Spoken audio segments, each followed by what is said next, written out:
अस्सलाम वालेकुम बेटा। कैसे हैं आप सब लोग? मोटिवेशनल लेक्चर बड़े सुने होंगे क्योंकि कलीम साहब जो है वो खुद भी मोटिवेशनल स्पीकर हैं। सुने हैं कि नहीं सुने? सुने हुए हैं तो। और मैं जो है वो बिल्कुल भी मोटिवेशन देने के लिए नहीं आया हूँ। तो मैं आपको बिल्कुल भी मोटिवेशन देने के लिए नहीं आया हूँ। तो आपने ना इंटरैक्टिव सेशन क्या होता है कि आपने मेरे साथ साथ बोलना है, मेरे साथ साथ बातें करनी है। जिन बातों का मैं सवाल पूछूंगा आपसे उनका आपने जवाब देना है, तभी आपको लर्निंग आएगी। क्योंकि मैं आपकी ज़िंदगी का ना सबसे बड़ा मसला हल करने के लिए आया हूँ। तो पहला सवाल यही है कि ज़िंदगी का सबसे बड़ा मसला है क्या हमारा? क्या लगता है क्या मसला है सबसे बड़ा? पढ़ाई मसला है, पढ़ना मसला है कि नहीं है? कितनी मुश्किल से बैठे हुए हैं आप लोग, है कि नहीं है ना? तो इसका मतलब है कि आज आपको कुछ ऐसी मैं चीज़ें बता के जाऊंगा कि पढ़ना आपके लिए आसान हो जाएगा। चाहते हैं ऐसा हो जाए? बिल्कुल ऐसा ही हो जाए। तो क्या ऐसा हो कि टीचर कहें कि किताबें बंद कर दो और आप कहें कि नहीं अभी हमने और भी पढ़ना है? ऐसे जज्बात आने चाहिए कि नहीं आने चाहिए? आने चाहिए। तो अब मसला क्या है सबसे बड़ा एजुकेशन में? तो अगर हम थोड़ा सा बैक एंड पे जाएं तो जब आप स्कूल में दाखिल होते हैं ना तो 3 स्किल्स आपको सिखाई जाती हैं। जब आप छोटे से बच्चे थे, स्कूल गए, तो सबसे पहले आपको क्या सिखाया गया? पढ़ना, रीडिंग सिखाई गई। ए होता है, बी होता है, सी होता है, 1 2 3 अलिफ बे। देन आपने ABC सीख ली। फिर क्या सिखाया गया? ए फॉर एप्पल होता है, बी फॉर बॉल होता है, सी फॉर कैट होता है। आपने पढ़ना स्टार्ट किया। देन आपने पूरी लाइंस को पढ़ा एंड देन उसके बाद पूरा पैराग्राफ। आज आप इतने एक्सपर्ट हैं कि कोई भी चीज़ आपको दे दी जाए आप उसको ईजिली पढ़ सकते हैं। कोई ऐसा बच्चा जिसको पढ़ना ना आता हो? कोई बच्चा नहीं होगा, सबको पढ़ना आता है। ठीक हो गया। उसके बाद पढ़ना आ गया तो सेकंड स्किल क्या सिखाई गई आपको? लिखना, राइटिंग। एक्सीलेंट। डॉटेड कॉपी दे दी गई कि इसके ऊपर आपने ए ऐसे लिखना है, बी ऐसे लिखना है, सी ऐसे लिखना है, और उसके बाद आपने एप्पल कैसे लिखना है, एरोप्लेन कैसे लिखना है। पूरे वर्ड जो पूरी सेंटेंसेस, पूरे सवाल। आज हमें कोई भी चीज़ दे दी जाए हम उसको ईजिली लिख सकते हैं। कोई ऐसा बच्चा जिसको लिखना ना आता हो? एक्सपर्ट है। तीसरा स्किल याद करना। पढ़ना भी आ गया, लिखना भी आ गया, अब है याद करना। तो किसी ने सिखाया कि याद कैसे करते हैं? सिखाया ही नहीं गया कि याद कैसे करते हो। जब आप टीचर के पास गए कि जी याद कैसे करना है, तो टीचर ने क्या कहा? इसको बार बार पढ़ो। पहली स्किल जो है इसको पढ़ो बार बार, आपको याद हो जाएगा। ऐसे ही है, हमने बार बार पढ़ना शुरू किया, पढ़ते रहे, फिर भी भूल गए पेपर में जाके। फिर हम दोबारा टीचर के पास गए कि टीचर जी ये तो याद ही नहीं हो रहा हमें। तो टीचर ने क्या कहा? लिखो, लिख लिख के याद करो। हम लिखते रहते हैं। ऐसे ही है, मुझे खुद याद है ऐसे मेरे पूरे रजिस्टर भरे होते थे तोल के हिसाब से। ना मतलब मुकाबला होता था ना कि किसके ज़्यादा सफ़े भरे हुए हैं। हमारे ज़माने में ना तोल से वो सब पेपर मिलते होते थे, तोल के हिसाब से ना। तो वो हमने लेने और देखना जी किसने ज़्यादा पेपर लिखे हुए हैं, और एग्ज़ाम में जाके फिर भूल गए। ऐसे ही है। तो इसका मतलब है कि आपको चीज़ें सिखाई नहीं गई है ना, याद कैसे करते हैं सिखाई नहीं गई। और सबसे बड़ा जुल्म क्या हुआ? इन्होंने कहा एग्ज़ाम उस चीज़ का लेना है जो नहीं सिखाया गया आपको। अगर आपका एग्जाम ये हो कि ये आपका क्वेश्चन पेपर है, जो इसको पढ़ेगा उसके पूरे नंबर हैं, तो कितने नंबर आते हैं? पूरे नंबर आते हैं। सबको पढ़ना आता है। ऐसे ही है। अगर ये पेपर होता है जी ये पेपर है, जो इसको लिख लेगा उसके पूरे नंबर होंगे, तो कितने नंबर आते हैं? पूरे नंबर आते हैं। उन्होंने कहा ऐसे तो बच्चे टॉप कर जाएंगे सारे। उनसे उस चीज़ का एग्जाम लो जो नहीं सिखाएगा। तो पेपर किस चीज़ का लेते हैं? किसको कितना याद है, कि वो चीज़ जो सिखाई नहीं गई वो बच्चे से उसका एग्जाम लेते हैं कि आपको कितना याद है। और अल्टीमेटली जब हमें सिखाया नहीं गया, हमें याद नहीं हुआ, तो पेपर में नंबर ही नहीं आए। और उससे बढ़कर गलत बात क्या हुई कि हमारी मेमोरी को हमारी जहानत के साथ जोड़ दिया। जिसको ज़्यादा याद है उसके ज़्यादा नंबर हैं, वो उतना ज़्यादा ज़हीन है। मेरे नंबर नहीं आए, मुझे जो याद नहीं हुआ, मेरे नंबर कम आए, तो मुझे क्या लगना शुरू हुआ? मैं ज़हीन नहीं हूँ। सबको लगता है मैं ज़हीन नहीं हूँ? लगता है, क्योंकि नंबर ही कम आते हैं। ऐसा ही है। और क्यों कम आते हैं? क्योंकि हमें चीज़ें याद नहीं होती हैं। तो अब क़यामत वाला दिन, क्या आपको अच्छा किसी को लगता है कि मेरा ज़हन कम है? सबको अल्लाह ताला ने एक जैसे जहन के साथ पैदा किया। कौन कौन इस बात पे यकीन रखता है? एक्सीलेंट। सब यकीन रखते हैं कि सबका जहन बराबर है। ठीक हो गया। मसला कहाँ पे है कि उस चीज़ के साथ जोड़ दिया जिसका कोई काम ही नहीं था। अब मैं आज आपको ये बताता हूँ कि आप कितने ज़हीन हैं। देखेंगे आप हैरान हो जाए खुद सोच सुन के कि आप कितने ज़्यादा ज़हीन हैं। कितने ड्रामे याद हो जाते हैं, कितनी मूवीज़ याद हो जाती हैं। एक दफ़ा देखते हैं याद हो जाती है, 10 सालों बाद भी पूछ लें एक एक डायलॉग याद होता है। तो इसका मतलब है कि कुछ तो इतने ज़हीन है ना माशाल्लाह कि सारी चीज़ें याद हैं। कोई भी नावल पढ़ लें वो याद रहता है। अच्छा, मज़े की बात क्या हुई, कभी आपने सोचा कि मैं नावल को रट्टा लगाऊं या मैं मूवी को रट्टा लगाऊं, डायलॉग को मैं रट्टा लगाऊं कि वो मुझे याद हो जाए? ठीक है, वो तो ऑटोमेटिकली याद हो रहा है। या उसको कभी लिखा हो कि मैंने कल जाके अपने दोस्तों को सुनाना है, मैं ड्रामा लिख लेती हूँ ताकि मुझे याद रहे? कभी भी नहीं लिखा। और अगले दिन आके फर सुना रही होती हैं। और टेस्ट इतनी दफ़ा रिपीट करते हैं, इतनी दफ़ा लिख भी लेते हैं, पेपर में जाके फिर भूल जाते हैं। तो इसका क्या मतलब हुआ कि हमें चीज़ें सिखाई नहीं जाती हैं। 2019 में मैंने स्टार्ट किया। Basically I am assistant professor in Bahauddin Zakaria university. तो 2019 में मैंने जब ये प्रॉब्लम आइडेंटिफाई किया ना कि हमारा सबसे बड़ा मसला यही है कि हमें चीज़ें याद नहीं होती, then I became international memory trainer, जो कि मैं बच्चों की जहानत तेज़ करता हूँ। अब आपको सबको पता है कि आप ज़हीन है, वैसे लोग मुझे समझते हैं कि मैं मेमोरी तेज़ करता हूँ।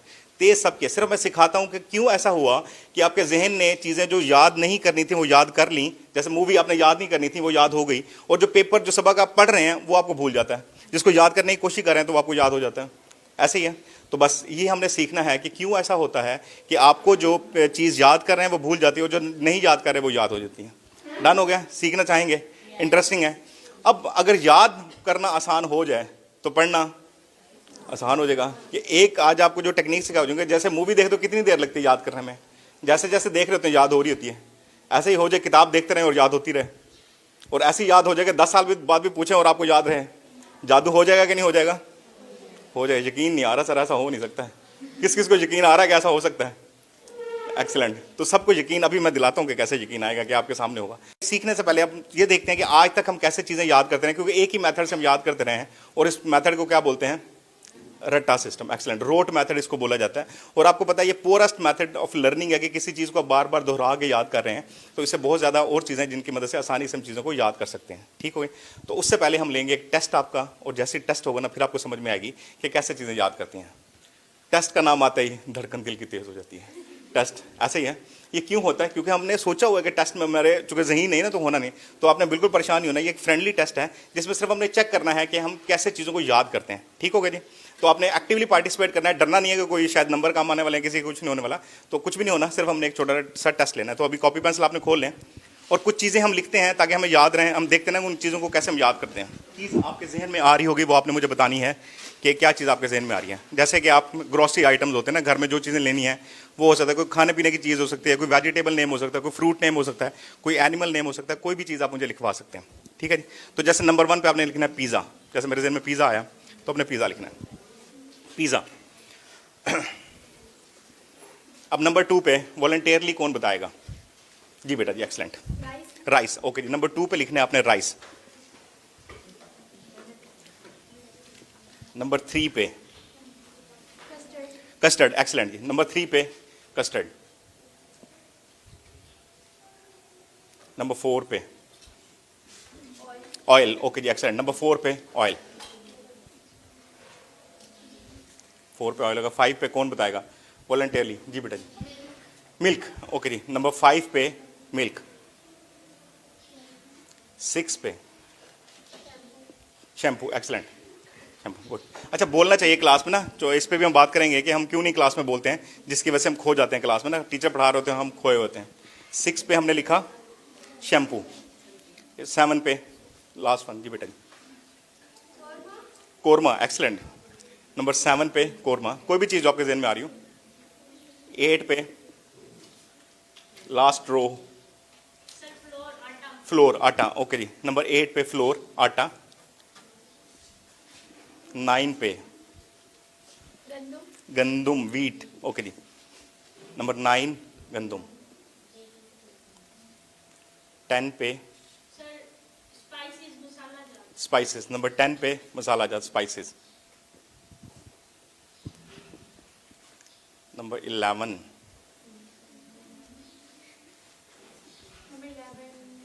बर्गर। ओके जी। Number 11 burger. Number 12 second row. जी बेटा जी आप। शवारमा। ओके जी। सारे खाने में भूख ही ना लग जाएगी। नंबर 12 पे शवारमा। 13 first row. जी बेटा जी आप। कोई भी चीज़ में नहीं आप टीम। 13 पे हमने लिखना है बिरयानी। ओके जी, बहुत सारी चीज़ें होंगी। ओके 13 बिरयानी। 14 एक मिनट 14 जी बेटा। जी बेटा आप 14 क्या जहन में आ रहा था? नूडल्स। ओके जी। और 15 पे हम कोल्ड ड्रिंक्स लिख लेते हैं। ओके जी। अब ये 15 चीज़ें हमने लिख ली हैं। अब इनको याद करना है। आसान सी चीज़ें, मुश्किल तो नहीं है। कितना टाइम लगेगा याद करने में? सोचें कितना टाइम लगेगा? 2 मिनट, 5 मिनट। जब मैं बच्चों से सेमिनार करता हूँ सर सारी ज़िंदगी भी लगे रहे ना तो ये याद नहीं होने वाली हैं, ऐसा तो ख्याल नहीं आ रहा। गुड हो गया। ओके, और कौन सा मेथड हम यूज़ करेंगे? रट्टा मेथड, बार बार रिपीट करेंगे। तो एक दफ़ा हम सब ना इसको पढ़ लेते हैं ताकि सब ने एक जैसी चीज़ें लिखी हुई हों। कोई एक पेज मुझे दिखा दें और उसके बाद फिर हम देखेंगे कि सब ने क्या क्या लिखा है। जैसे नंबर 1 पे पिज़्ज़ा है, सब मैच करेंगे ताकि सबकी लिस्ट सेम होनी चाहिए ना सुनाते हुए। नंबर 2 पे राइस है, चावल। 3 पे कस्टर्ड है। 4 पे ऑयल है। 5 पे मिल्क है। 6 पे शैम्पू है। 7 पे कोरमा है। ओके जी, 7 पे कोरमा। नंबर 8 पे फ्लोर आटा है। नंबर 9 पे गंदम है, वीट। नंबर 10 पे मसाला जात है। नंबर 11 पे बर्गर है। नंबर 12 पे शवारमा है। नंबर 13 पे बिरयानी है। नंबर 14 पे नूडल्स हैं एंड नंबर 15 पे कोल्ड ड्रिंक्स हैं। अभी आपके पास 2 मिनट हैं, उसमें अपने क्विकली से याद करने की कोशिश करनी है कि कितनी चीज़ें आपको इसमें से याद रहती हैं। एक्सलेंट, सब ने भरपूर कोशिश करनी है, तभी आपको समझ में आएगी जो चीज़ सिखाने आए वो क्यों कैसे आप पे काम करेगी। Okay, thank you so much, thank you so much. Excellent, अपने लिए क्लैप की कि एटलीस्ट आपने कोशिश की है याद करने की। अदरवाइज क्या होता है कि दिल की धड़कन तेज़ हो जाती है, कुछ भी याद नहीं रह रहा होता। तो अभी ये लिस्ट आप लोगों ने लिखी है, आप लोगों ने लिखवाई, तो पहले मैं आपको सुनाने की कोशिश करता हूँ कि मुझे इसमें से कितनी चीज़ें याद हैं और उसके बाद फिर आप लोगों से सुनूंगा कि आपको कितनी चीज़ें याद हैं। तो मुझसे पहले आप लोगों ने सुननी है। नंबर 1 पे पिज़्ज़ा, जो कि मैंने खुद लिखवाया था आपको। नंबर 2 पे राइस लिखवाए थे आपने। नंबर 3 पे कस्टर्ड लिखवाया था। नंबर 4 पे आपने ऑयल लिखवाया था। नंबर 5 पे हमने मिल्क लिखा था। नंबर 6 पे शैम्पू लिखा था। नंबर 7 पे कोरमा लिखा था। नंबर 8 पे फ्लोर लिखा था। नंबर 9 पे हमने जो है वीट लिखा था। नंबर 10 पे हमने स्पाइसेस लिखी थी। नंबर 11 पे बर्गर लिखा था। नंबर 12 पे शवारमा लिखा था। नंबर 13 पे हमने बिरयानी लिखी थी। नंबर 14 पे नूडल्स लिखे थे। नंबर 15 पे कोल्ड ड्रिंक्स लिखी थी। क्लैपिंग नहीं बनती।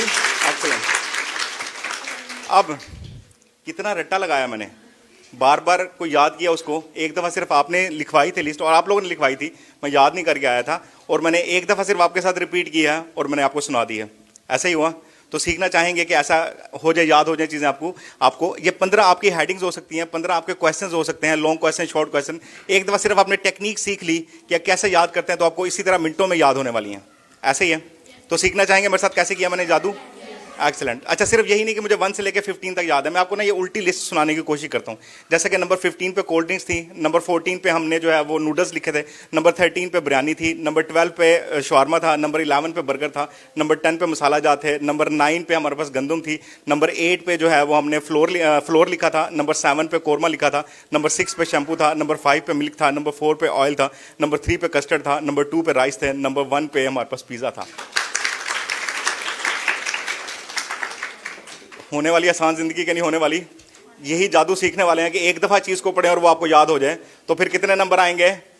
पूरे नंबर आएंगे। एक्सीलेंट। अच्छा, मज़ेदार बात सिर्फ आपका इंटरेस्ट डेवलप करने के लिए कि आपको हर तरह से ये लिस्ट मुझे याद है। लाइक आप कोई भी अगर नंबर पूछेंगे ना, तो मैं आपको बता सकता हूँ कि इस नंबर के अगेंस्ट हमने कौन सा आइटम लिखा था। तो कोई भी नंबर पूछेंगे आप मुझसे। नंबर 6 पे हमने शैम्पू लिखा था। 14 पे नूडल्स, और वो आपने लिखवाए थे। नंबर 12 पे हमने जो है वो शवारमा लिखा था। देखें कैसे हर चीज़ याद है मुझे। और सिर्फ यही नहीं कि आप अगर कोई बताएंगे ना, आइटम बताएंगे, तो मैं बताऊंगा वो कौन से नंबर पे लिखा था हमने। आइटम नेम बता दें सिर्फ।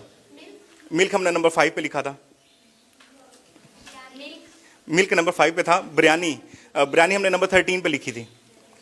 हो गया। तो अब सीखना चाहेंगे कि कैसे होगा ये। एक्सीलेंट हो गया।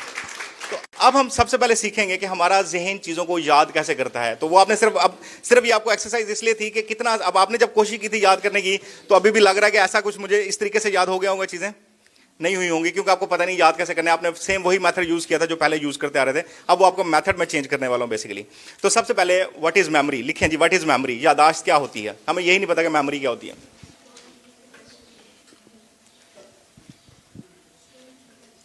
तो हमने सुना क्या हुआ है, किसी भी चीज़ को याद कर लेना मेमोरी कहलाता है। सबने सुना हुआ ये? सब मुझे देखेंगे कि किसी भी चीज़ को याद कर लेना मेमोरी कहलाता है। पेपर में क्या होता है, वो जगह भी याद आ रही होती है जब बैठ के याद किया था, वो दोस्त भी याद आ रहे होते हैं जिनके साथ बैठ के याद किया था। क्या चीज़ याद नहीं आ रही होती? वो जवाब याद नहीं आ रहा होता जो याद किया था। किस किस के साथ ऐसा हुआ है? एक्सीलेंट। सोचते रहते हैं क्या था क्या था क्या था, याद नहीं आता। और फिर याद कब आता है? जब पेपर दे दे देते हैं, टीचर खींच लेती हैं, या एग्जामिनेशन हॉल से जैसे ही बाहर निकलते हैं फौरन से सर पकड़ लेते हैं कि ये चीज़ तो मुझे याद थी। इसका मतलब है हमें समझ ही नहीं आई कि वो चीज़ याद तो थी आपको, आप ये नहीं कह सकते आपकी मेमोरी कमज़ोर थी। प्रॉब्लम कहाँ पे आई, हम उसे रिकॉल नहीं कर पाए। इसको बोलते हैं रिकॉल, लिखेंगे रिकॉल। हमारे बच्चों का बेसिकली रिकॉल पावर वीक है, उनकी मेमोरी स्ट्रॉन्ग है क्योंकि अल्लाह ताला ने सबको एक जैसी जहानत दी हुई है। प्रॉब्लम क्या हुई थी, हम उसे रिकॉल नहीं कर पाए। तो आइंदा से किसी भी चीज़ को जब आपने याद करना है तो आपने सिर्फ उसे याद नहीं करना, उसको रिकॉल भी करना है। ठीक हो गया, रिकॉल। अब आप कहेंगे कि सर के जो मेमोरी का साइकिल बनता है ना, वो रिमेंबर एंड रिकॉल। एक दफा आपने याद कर लिया, उसको आपने रिकॉल भी करना है। अब रिकॉल का मतलब क्या हुआ कि उसको बार बार नहीं पढ़ना। आप कहेंगे सर रिकॉल तो मैं करती हूं कि एक दफा याद कर लिया फिर उसे बार बार पढ़ती हूं। अगर आप 1 से लेके एंड तक कर रहे हैं तो वो आप उसको रिकॉल नहीं कर रहे, उसको रिमेंबर कर रहे हैं, अगेन रिमेंबर कर रहे हैं। रिकॉल का मतलब है कि आपने उसको रिवर्स रिकॉल करना है। अब जब मैंने आपको रिवर्स लिस्ट सुनाई तो बेसिकली मैंने क्या किया, रिवर्स रिकॉल किया। जैसे ही मैंने रिवर्स रिकॉल किया, अब मुझे हर एक चीज याद है कि कौन से नंबर पे आपने कौन सा आइटम लिखा था आपने, और जो है वो कौन सा आइटम या कौन सा नंबर पे, मुझे हर एक तरीके से वो लिस्ट याद है। तो आपने क्या करना है, फॉर एग्जांपल आपने 10 हेडिंग्स याद करनी है ना, तो आपने पहले 1 से लेकर 10 तक याद कर ली। फिर आपने ये सोचना है आंखें बंद करके कि नंबर 10 पे क्या था, नंबर 9 पे क्या था, नंबर 8 पे क्या था, नंबर 7 पे, 6 पे, 5 पे, 4 पे, 3 पे, 2 पे, 1 पे। एक दफा आपने रिवर्स रिकॉल कर लिया तो आप ये समझें कि आपको कभी वो चीज भूलेगी नहीं कि पेपर में कैसे, वो आपको ऐसा नहीं हो सकता कि आपको भूल जाए। और ये चीज नॉर्मली हमारी ना डेली लाइफ में भी होती है। हम किसी पुराने दोस्त को देखें ना, स्कूल फेलो को देखें, तो सोच रहे होते हैं कि इसका नाम क्या था, नाम क्या था, याद नहीं आता। घर पहुंचते हैं उसका नाम याद आ जाता है। या कोई सॉन्ग सुन लें तो सोच रहे मूवी, कौन सी मूवी का सॉन्ग था, कौन सी मूवी का सॉन्ग था, नहीं याद आता, 2 घंटे बाद याद आ जाता है। तो बेसिकली कैसे क्यों याद आ जाता है कि हर एक चीज़ आपके माइंड में ऑलरेडी स्टोर है, आपने इसको ऑर्गेनाइज नहीं किया हुआ ना डेटा को। तो इसको बोलते हैं ट्रेन योर ब्रेन। आपने ब्रेन ट्रेनिंग नहीं की हुई, जिसकी वजह से आपको चीज़ें ना बाद में याद आती हैं, उस टाइम पे याद नहीं आती। तो इसको बोलते हैं कि हमारे बच्चों की रिकॉल पावर वीक है। और इसको जो हम एक्सरसाइज कराते हैं, जो बच्चे मेरे पास ट्रेनिंग के लिए आते हैं, कि आपने रात को सोने से पहले अपने फुल डे को ना रिवाइज करना है कि सुबह उठने से लेके रात सोने तक आपने कौन कौन से काम किए, उनको सीक्वेंस वाइज आपने रिकॉल करना है। उससे 1 हफ्ते के अंदर देखेंगे आपकी ये रिकॉल पावर जो है ये इंप्रूव होना शुरू हो जाएगी। और उसके बाद फिर आपको ऐसे कभी चीज़ नहीं बोलेंगे, आप किसी को भी देखेंगे फ़ौरन से चीज़ें याद आ जाएंगी। और हमारे ज़माने में ना हमें ये प्रैक्टिस करवाई जाती थी, अब ये चीज़ें खैर ख़त्म हो गई हैं, लेकिन उन्हीं चीज़ों के ऊपर चीज़ें चल रही हैं। तो बेसिकली क्या है कि आपकी मेमोरी सिर्फ रिमेंबर नहीं करना, उसको आपने रिकॉल भी करना है। कोई आपने फॉर एग्जांपल लॉन्ग क्वेश्चन कोई ऐसे याद किया है, तो आपने ऐसा नहीं कि लाइन बाय लाइन सोचना है, आपने ये सोचना है कि आखिरी पैराग्राफ में क्या था, उससे ऊपर वाले पैराग्राफ में क्या बात हुई है, उससे ऊपर पैराग्राफ में क्या बात हुई है, और पहले पैराग्राफ में क्या बात हुई है। एक विजुअल बना लेंगे, क्योंकि आपकी मेमोरी कोई हार्ड चीज़ नहीं है ना, कि जैसे बुक शेल्फ होती है कि 10 किताबें रख दी वो मेमोरी फुल होगी। बेसिकली आपकी इसको बोलते हैं विजुअल मेमोरी। आप आंखें बंद करें, पूरी दुनिया घूम सकते हैं। ऐसी आंखें बंद करेंगे, आपको पूरी हर एक चीज़ याद आ जाएगी। क्लियर होगा? तो पहला है कि आपने रिमेंबर करना है और रिकॉल करना है। नंबर 2 लिखें, इनपुट डेटा। इनपुट डेटा कि हमारे माइंड तक डेटा पहुंचता कैसे है, कैसे हम चीजों को याद करते हैं। कैसे याद करते हैं? थ्रू 5 सेंसेस, 5 सेंसेस की मदद से। हवासे खमसा जिसको बोलते हैं। हम चीज़ों को देख के याद करते हैं, सुन के याद करते हैं, महसूस करके चीज़ें याद आती हैं हमें, स्मेल करके चीज़ें याद आती हैं, या टेस्ट करके हमें चीज़ों का पता चलता है कि आपने क्या चीज़ खाई है। तो इन 5 सेंसेस की मदद से डेटा जो है वो माइंड तक पहुंचता है। ठीक हो गया? अब जितनी ज़्यादा सेंसेस यूज़ करेंगे उतनी देर तक इंफॉर्मेशन याद रहेगी आपको। क्या कहा मैंने? जितनी देर तक सेंसेस यूज़ करेंगे उतनी देर तक आपको डेटा जो है वो याद है। जितनी ज़्यादा सेंसेस यूज़ करेंगे उतनी देर तक डेटा याद रहेगा। अब मूवी या ड्रामा देखते हुए हम देख भी रहे होते हैं, उसे सुन भी रहे होते हैं, उसको महसूस भी कर रहे होते हैं। कोई इमोशनल सीन आता है, हम रोने लग जाते हैं। ऐसे होता है, हमें पता है ड्रामा चल रहा है, लेकिन वो क्या होता है, वो जानबूझ के ऐसा बताते हैं ताकि इन्वॉल्व रहें। तो जब हम मूवी देख रहे होते हैं तो हम अपनी 5 सेंसेस, ऑलमोस्ट 5 सेंसेस जब हम अपनी यूज़ कर रहे होते हैं। ठीक होगा? और पढ़ते हुए कितनी सेंसेस यूज़ करते हैं? 1, और वो भी नहीं यूज़ कर रहे होते, किताब सामने होती है, ख्यालों में कहीं और खोए होते हैं। ऐसे होता है, इसलिए पढ़ते नहीं है। एक्सीलेंट। तो इसका मतलब ये है। और आपने फिर बचपन में सुना होगा या पेरेंट्स टीचर से सुना होगा अक्सर के बोल बोल के याद करो, बोल बोल के याद करो। किस किसने ये इंस्ट्रक्शन सुनी हुई है? ऊंची आवाज़ में याद करो। क्योंकि जब आप ऊंची आवाज़ में याद करते हैं तो आप एटलीस्ट अपनी 2 सेंसेस यूज़ कर रहे होते हैं, देख भी रहे होते हैं और अपनी आवाज़ कानों से सुन रहे होते हैं। तो वो चीज़ आपको 30% याद रहेगी। तो अभी मैं आपको बताऊंगा कि कैसे आपने किसी भी चीज़ को पढ़ते हुए अपनी 5 सेंसेस कैसे यूज़ करनी है, वो अभी हम टेक्निक आपको मैं बता के जाऊंगा। तो आपने अपनी 5 सेंसेस यूज़ करनी है किसी भी चीज़ को याद करने के लिए। ठीक है? उसको देखना भी है, उसको सुनना भी है, उसको महसूस भी करना है। नाउ तीसरी चीज़ लिखें, लैंग्वेज ऑफ माइंड। जुबान, हमारे दिमाग की जुबान क्या है, किस जुबान में बातें करता है वो।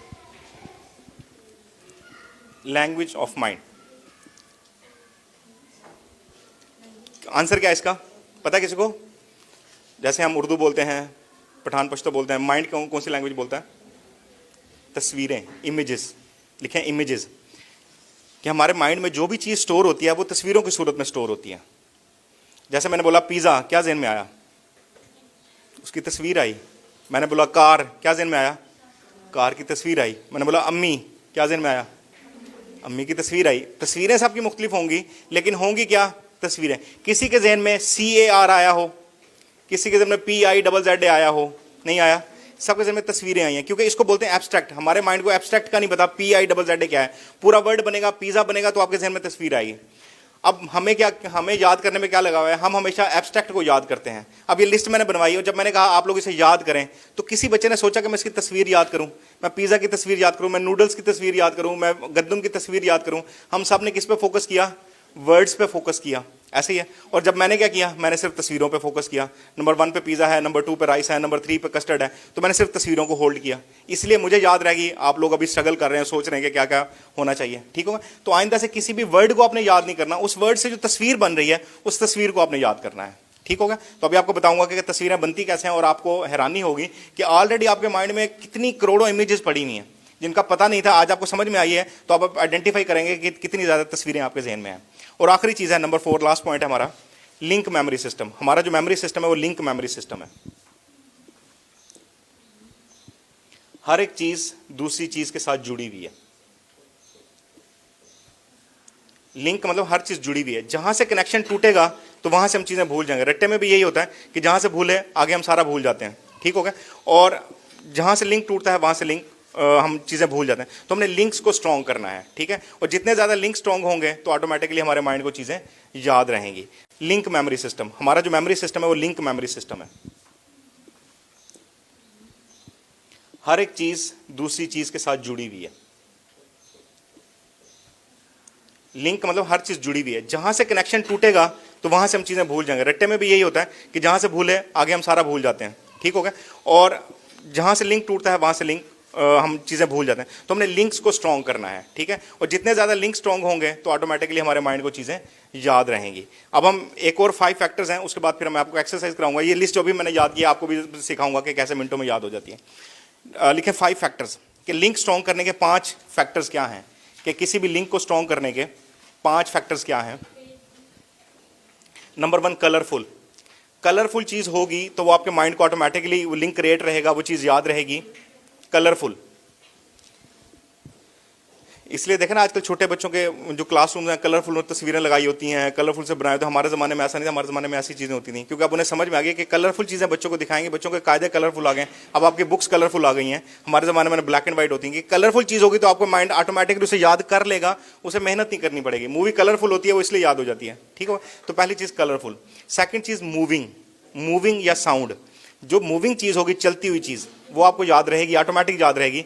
स्टिल चीज़ें माइंड भूल जाएगा। मूविंग, चलती हुई चीज़ें, ये सारा आपने प्रैक्टिस में अभी आपको करवाऊंगा। नाउ नंबर 3 है साइज। साइज, बहुत बड़ा साइज माइंड को याद रहता है या बहुत छोटा साइज माइंड को याद रहता है। नॉर्मल साइज ऑटोमेटिकली माइंड भूल जाता है। नंबर 4 है यूनिक। यूनिक चीज़ें माइंड को याद रहती हैं, नॉर्मल चीज़ें माइंड भूल जाता है। लास्ट नंबर 5 है आई फैक्टर। आई का मतलब मैं, आई फैक्टर, कि जो चीज़ें आपके साथ जुड़ी हुई होंगी वो आपका माइंड ऑटोमेटिकली उनको याद कर लेगा। जो चीज़ें आपसे नहीं जुड़ी होंगी वो आपका माइंड उन्हें भूल जाएगा। फॉर एग्जांपल, आप झील सैर करने जाते हैं, झील पे गए हैं सैर करने के लिए, एक्सीलेंट, सैर करके आए हैं और आप आके दोस्त को बता रहे हैं कि मैंने झील में ये चीज़ें देखी, ऐसे मैंने राइड किया था, ये मैंने झूले लिए। अगले दिन आपके दोस्त को सारा कुछ भूला हुआ होगा, लेकिन आपको वो चीज़ सारी ज़िंदगी याद रहेगी। क्यों? क्योंकि वो चीज़ें आपके साथ जुड़ी हुई हैं, वो आपको हमेशा याद रहेंगी। लेकिन आपकी दोस्त भूल जाएगी कि आपने क्या क्या देखा था। अपनी इतनी मेहनत से उसे स्टोरी सुनाई होगी, लेकिन वो अगले दिन सारा कुछ भूल चुकी हुई होगी। तो जो चीज़ याद करनी है उसको आपने अपने साथ कनेक्ट करना है। जिस दिन आपने अपने साथ कनेक्ट कर लिया वो चीज़ ऑटोमेटिकली आपको याद रहेगी। बस ये अगर आपने इस चीज़ को फोकस कर लिया, ये 4-5 चीज़ों को, तो उसके बाद आपको चीज़ें ऑटोमेटिकली याद रहेंगी, ठीक हो गया? अब इसके बाद जो है, क्योंकि देखें अब ये अगर 15 हेडिंग्स हों, आपको ये याद हो इस तरीके से जैसे मुझे याद हो गई हैं, तो पेपर में हम क्या बोलते हैं? हेडिंग्स बता दो, आगे मैं खुद ही लिख लूँगी। किस किस ने ये डायलॉग बोला पेपर में? सब ने बोला, बस हेडिंग बता दो, आगे मैं खुद ही लिख लूँगी। होता भी ऐसे है, वो आपको हेडिंग याद आ जाए, बेसिकली उस बैक एंड पे पूरी स्टोरी आपको याद आ जाती है। तो अगर सिर्फ आपने हेडिंग से याद कर ली ना, तो आपको ऑटोमेटिकली सारी चीज़ें याद रहने वाली हैं। तो बेसिकली ये जो मेरी सारी कंपेन है, इसको बोलते हैं पढ़ना आसान है। ये मेरा एक पंफलेट है कि जिसको हम बोलते हैं पढ़ना आसान है। ये बेसिकली मैंने पंफलेट बनाया है, पढ़ना आसान है। तो मेरी ये टारगेट था कि पढ़ना आसान है बच्चों के लिए बनाए। जी सर, मैथ की तरफ भी आते हैं, मैथ की तरफ भी आते हैं। मैथ्स कैसे करें, क्योंकि देखें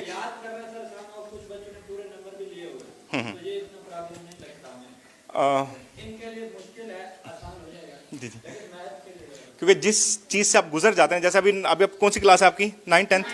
9th है। जब आप 9th के पेपर दे लेंगे, 10th में होंगे ना, जो 9th वाले बच्चों को देखेंगे ना, वो पागल है, इतनी मेहनत कर रहे हैं, हलवा होता है बोर्ड में जाना पेपर दे के आ जाना। क्यों? क्योंकि आप उस चीज़ से गुजर चुके होते हैं, कि जब वो नहीं गुजरे होते तब वो चीज़ आपको मुश्किल लग रही होती है ना। तो सर की बात सही है कि अभी उनको लग रहा है कि ये चीज़ आसान है, लेकिन याद करना अगर आपको, और दूसरी चीज़ है स्किल।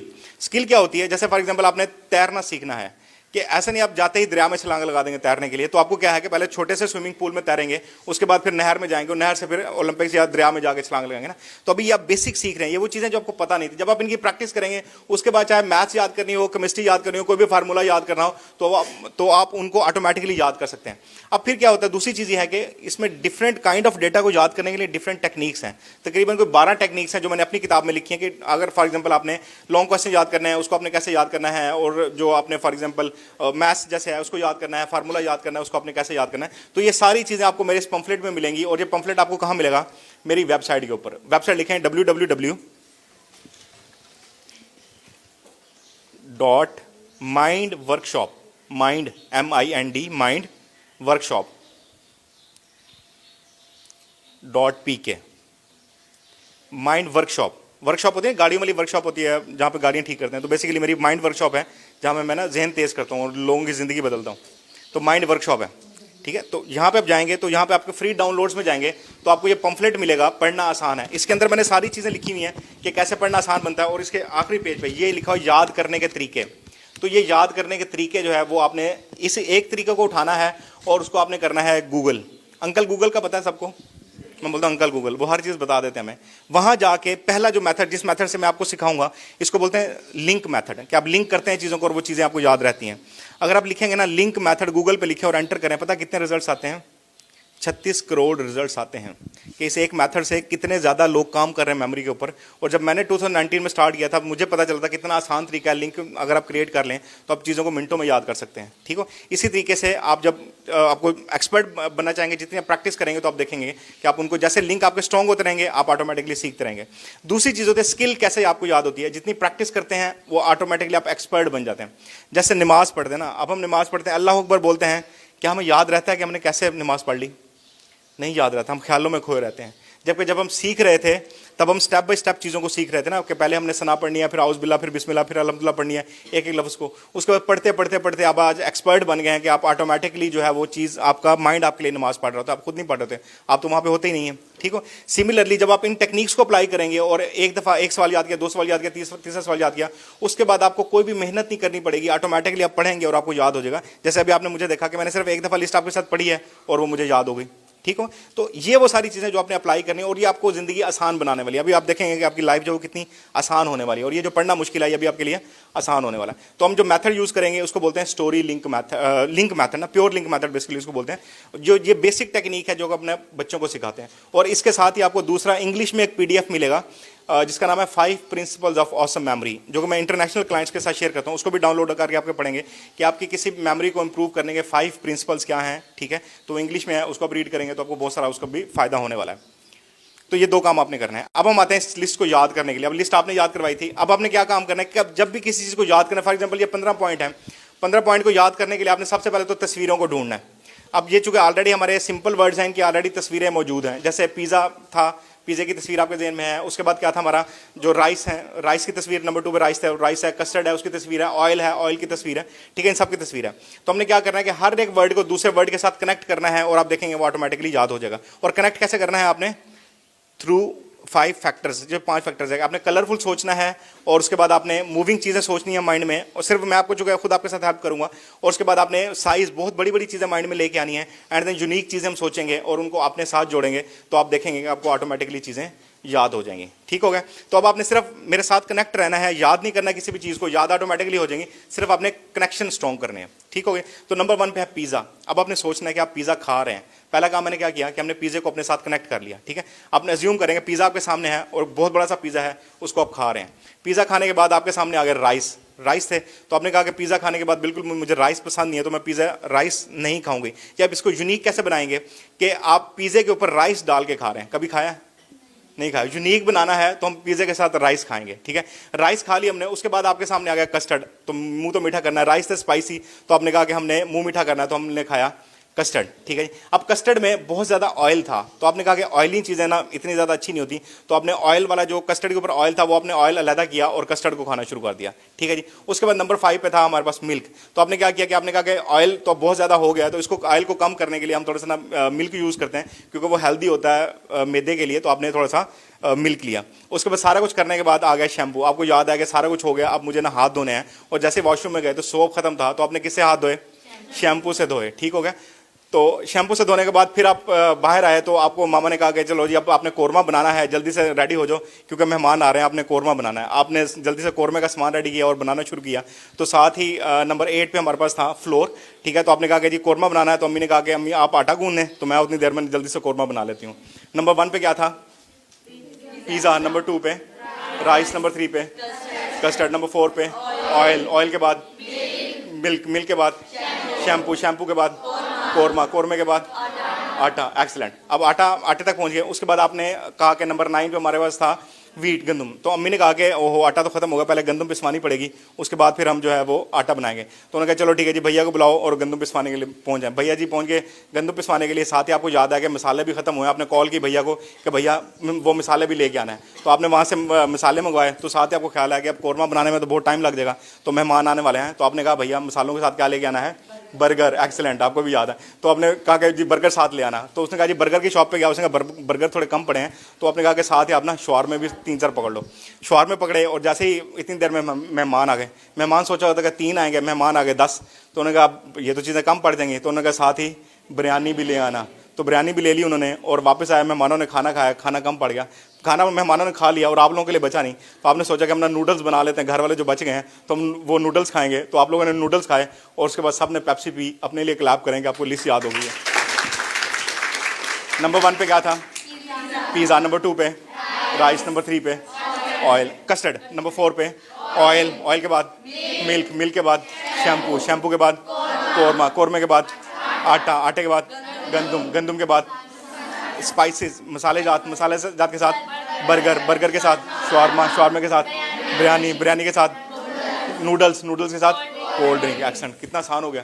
अभी अब रट्टे लगा रहे थे बैठे, ऐसे ही था और याद नहीं हो रहा था। अब इस लिस्ट को ना उल्टा रिवाइज करते हैं। एंड पे क्या था? Cold drink. उससे पहले क्या था? नूडल्स। उससे पहले बिरयानी से पहले शवारमा से पहले बर्गर से पहले मसाला जात से पहले गंदम से पहले आटा से पहले कोरमा से पहले शैम्पू से पहले मिल्क से पहले ऑयल से पहले कस्टर्ड से पहले राइस से पहले पिज़्ज़ा। एक्सीलेंट। अब ये पूरे मज़ेदार बात यह कि अगले 24 घंटों में सिर्फ एक दफ़ा आंखें बंद करके आपने इसको रिवाइज कर लिया ना कि कैसे लिस्ट थी, अगले 7 दिन तक ये आपको लिस्ट याद रहेगी। और अगले 7 दिनों में सिर्फ आपने आंखें बंद करके इस लिस्ट को रिवाइज कर लिया, तो अगले 3 महीनों तक ये आपको एज इट इज़ लिस्ट याद रहेगी कि कैसे हमने लिस्ट याद की थी। ये सारी चीज़ें आपको याद रहेंगी। तो कितना आसान होगा याद करना। ऐसे ही अब आपने क्या करना है? अब आप कहेंगे सर ये तो चीज़ें आसान है, अब मुश्किल चीज़ें कैसे करेंगे हम? ऐसे ही है। अब अभी आपको आसान लग रहा है क्योंकि आसान हो गया आपके लिए, लेकिन प्रैक्टिस बहुत ज़रूरी है। आपने अब घर जाके क्या करना है, या जैसे क्लास एंड होगी, चलो जी 10 लिस्ट आप लोग एक दूसरे को से लिस्ट बनवाएं और उसको याद करें, लिस्ट बनवाएं, याद करें। अब इससे पहले ये तो आपने होमवर्क करना है। दूसरा काम क्या होगा कि इतनी क्रिएटिव स्टोरी मैंने कैसे बना ली। मज़ेदार बात ये हुई कि मेरे जहन में इतनी स्टोरी कैसे, भैया को मसाले के लिए भेजना है, ये सारा कुछ स्टोरी मैंने कैसे बनाई, है ना मज़ेदार बात। तो इसके लिए अल्लाह ताला ने ना हमारे जहन को 2 हिस्सों में डिवाइड किया है, माइंड को ना। एक हमारा लेफ्ट ब्रेन कहलाता है, एक हमारा राइट ब्रेन कहलाता है। सुना हुआ सबने ये? Right brain, left brain. Right brain क्या करता है? क्रिएटिव माइंड होता है, और लेफ्ट ब्रेन लॉजिकल माइंड होता है। जितने भी मैथ्स के सवाल करते हैं, रट्टा लगाते हैं, वो हम लेफ्ट ब्रेन से कर रहे होते हैं। और जितनी क्रिएटिविटी करते हैं, कोई आर्ट्स हो गया, कोई डिज़ाइन हो गया, कोई इमेजिनेशन होगी, ये हम सारा राइट ब्रेन से कर रहे होते हैं। अनफॉर्चुनेटली हमारा एजुकेशन सिस्टम हमारे राइट ब्रेन को ना ज़ीरो कर देता है। हमारे बच्चे क्रिएटिव ही नहीं होते हैं। ऐसे ही है। अब 80% मेमोरी जो है ना वो क्रिएटिविटी ने याद करनी है। इससे पहले आपने देखा लिस्ट को याद करते हुए रट्टा लगा रहे थे, तब आप क्या कर रहे थे? अपना लेफ्ट ब्रेन यूज़ कर रहे थे, याद नहीं हुआ। अब मैंने क्या किया? मैंने सिर्फ आपका राइट ब्रेन यूज़ किया है। 100% लिस्ट आपको याद होगी, क्योंकि हम क्या कर रहे हैं कि 80% वाला काम जो है ना वो 20% ब्रेन से कर रहे हैं। तो आपने अपने ब्रेन को, राइट ब्रेन को एक्टिवेट करना है। इसको बोलते हैं राइट ब्रेन एक्टिवेशन। कि आपका जब राइट ब्रेन एक्टिवेट हो जाता है तो उसके बाद आपको ये सारी स्टोरी बनानी नहीं पड़ती, ऑटोमेटिकली स्टोरी बन जाती है। आपका जहन ऑटोमेटिकली स्टोरी बनाना शुरू कर देगा आपके लिए, क्योंकि आपका राइट ब्रेन एक्टिवेट होगा। और अब अभी आप मतलब बहुत यंग है तो आपका बहुत जल्दी एक्टिवेट होगा। जब मैं प्रोफेशनल के साथ ट्रेनिंग करता हूँ, उनको थोड़ा सा मुझे मसला आता है कि राइट ब्रेन को एक्टिवेट करना थोड़ा मुश्किल होता है। लेकिन आप लोग अभी यंग है तो आप अभी से अगर प्रैक्टिस करेंगे ना, तो चूंकि ये लाइफ स्किल है, एक दफ़ा आपको याद करना आ गया, सीख लिया आपने, उसके बाद तो सारी ज़िंदगी आसान रहेंगे। अभी मैंने एक टीचर ट्रेनिंग की तो वो लिटरली वो टीचर रोने लग गई। उन्होंने कहा काश में ये चीज़ें पहले पता होती तो हमारे तो ज़िंदगी बदली होती। ठीक हो गया। तो आपने सिर्फ इंप्लीमेंट करना है चीज़ों को। अब राइट ब्रेन को एक्टिवेट कैसे करना है, अगेन आप गूगल पे जाएंगे राइट ब्रेन एक्टिवेशन एक्सरसाइजेस, या आप मेरी वेबसाइट पे जाएंगे आपको मिलेगा राइट ब्रेन एक्टिवेशन एक्सरसाइजेस। तो वहाँ पे एक्सरसाइज आपको मिलेगी, उन एक्सरसाइज को डेली करना है। और जो नॉर्मल हो जो एक्सरसाइज हम बच्चों को करवाते हैं वो ये होता है कि आपका जो लेफ्ट पार्ट है बॉडी का वो राइट ब्रेन के साथ कनेक्ट होता है, और जो राइट पार्ट है वो आपका लेफ्ट ब्रेन के साथ कनेक्ट होता है। इसीलिए जब बच्चे लेफ्ट हैंड से लिखते हैं ना, उनका राइट ब्रेन एक्टिवेट होता है। जो लेफ्ट हैंडी बच्चे होते हैं वो थोड़े ज़हीन होते हैं ना, नॉर्मली हमने देखा है लाइफ में। वो क्यों होते हैं, क्योंकि उनका राइट ब्रेन एक्टिवेट होता है। तो आज आपने क्या करना है, आपने भी अपने लेफ्ट हैंड से लिखने की कोशिश करनी है। गलत लिखे हैं जैसे मर्जी लिखें, आपने लिखने की कोशिश करनी है। दूसरा, सुबह सुबह उठ के ब्रश करते हैं तो पहले अगर राइट हैंड से करते हैं ना, तो कल से आपने लेफ्ट हैंड से करना शुरू करना है। कोई भी ऐसा काम, सफाई अगर आप राइट हैंड से करते हैं तो आपने लेफ्ट हैंड से करनी है। तो आप जब लेफ्ट हैंड को यूज करना शुरू करेंगे, ऑटोमेटिकली आपका राइट ब्रेन एक्टिवेट होना शुरू हो जाएगा। ठीक है। तो जब आपका राइट ब्रेन एक्टिवेट होगा तो ऑटोमेटिकली आप जो है वो इजीली चीजों को मेमोराइज कर सकेंगे। ये सारी स्टोरी बनाना, ये सारा कुछ करना आपके लिए आसान हो जाएगा। ठीक है। तो पहला आपका काम होगा कि आपने जो है वो इन चीज़ों को इंप्लीमेंट करना है, लिस्टें बनानी है। मैं पता नहीं कोई हज़ारों की तादाद में लिस्टें बना चुका हूँ। ऐसे बच्चों के पास जाता हूँ, लिस्ट बनवाता हूँ, उनको सुनाता हूँ, तो ऑटोमेटिकली मैं एक्सपर्ट हो चुका हूँ ना, कि मुझे मेरे सामने एक दफ़ा लिस्ट आती है और मुझे चीज़ याद हो जाती है। सिमिलरली जब आप अब सिर्फ अपने सवालों पर जाएंगे ना, और दूसरी चीज़ जो जहाँ पे बच्चे स्टक होते हैं, जब मैं ट्रेनिंग करवाता हूँ, कि वो कहते हैं सर 5 हेडिंग है ना, तो माइंड आपका क्या कहेगा, इतनी मेहनत करने की क्या जरूरत है, पहले तस्वीरें ढूंढो, इन 5 हेडिंग में से याद करो। हमें रट्टा सिस्टम ठीक नहीं है, रट्टा लगाएंगे वो चीज़ याद हो जाएगी। वो उस टाइम के लिए तो याद हो जाएगी, लेकिन लॉन्ग टर्म के लिए आप वो ना भूल जाएंगे। तो आपने क्या करना है, उन 5 की पहले तस्वीरें ढूंढनी है, सारा कुछ करना है मैकेनिज्म, एंड देन वो चीज़ आपके लिए आसान हो जाएगी। अब इस पर एक और भी हम एक्सरसाइज करते हैं, प्रैक्टिस करते हैं, तो आपको मजीद चीज़ें क्लियर हो जाएंगी।